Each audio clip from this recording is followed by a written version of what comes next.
హైడ్రా పేరుతో పేదల కూల్చే పనిలో పడ్డారని కేటీఆర్ మండిపడ్డారు. రేవంత్ రెడ్డి, తిరుపతి రెడ్డి, పొంగులేటితో పాటు కేవీపీ కూడా చెరువులో ఇల్లు కట్టినా పట్టించుకోరన్నారు.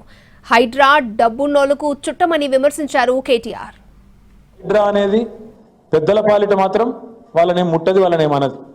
ముఖ్యమంత్రి రేవంత్ రెడ్డి ఆయన సొంత ఇల్లు కొడంగల్లో కుంటల కట్టిండు. ఆ కుంట పేరు రెడ్డి కుంట. కొడంగల్లో ఆయన ఇల్లు ఎక్కడైతుందో కుంటలు ఉంటుంది ఇల్లు. ఆయన ఉండే ఏరియా పేరే రెడ్డి కుంట. దాన్ని అడిగినోడు లేడు. ఏ హైడ్రా ఓదు, ఏ అధికారి ఓడు. వాళ్ళన్న తిరుపతి రెడ్డి, రేవంత్ రెడ్డి వాళ్ళన్న తిరుపతి రెడ్డి దుర్గం చెరువు FTL లోపల కట్టిండు ఇల్లు. దాన్ని అడిగేటోడు లేడు. హైడ్రా ఓదు ఆడికి, అలా కనబడదు అది. అట్లాగే రెవెన్యూ మంత్రి పొంగులేటి శ్రీనివాసరెడ్డి ఆయన జోర్దార్ బంగ్లా కట్టిండు చెరువు బఫర్లా, దానికాడికి ఓదు. ఇంకొక పెద్ద మనిషి ఉన్నాడు కేవీపీ రామచంద్రరావు, ఆయన చెరువు పక్కనే కట్టిండు, దానికాడికి ఓరు. చెప్పుకుంటా పోతే ఒక 50-100 మంది పేర్లు ఉన్నాయి కాంగ్రెస్ వాళ్ళకి. ఎవ్వల ఇంటికాడికి మాత్రం హైడ్రా ఓదు, కులగొట్టే దమ్ము లేదు. కాంగ్రెస్ వాళ్ళకి ముట్టది. అధికార పార్టీ వాళ్ళు అంటే అధికార పార్టీకి చట్టం అనేది చుట్టం.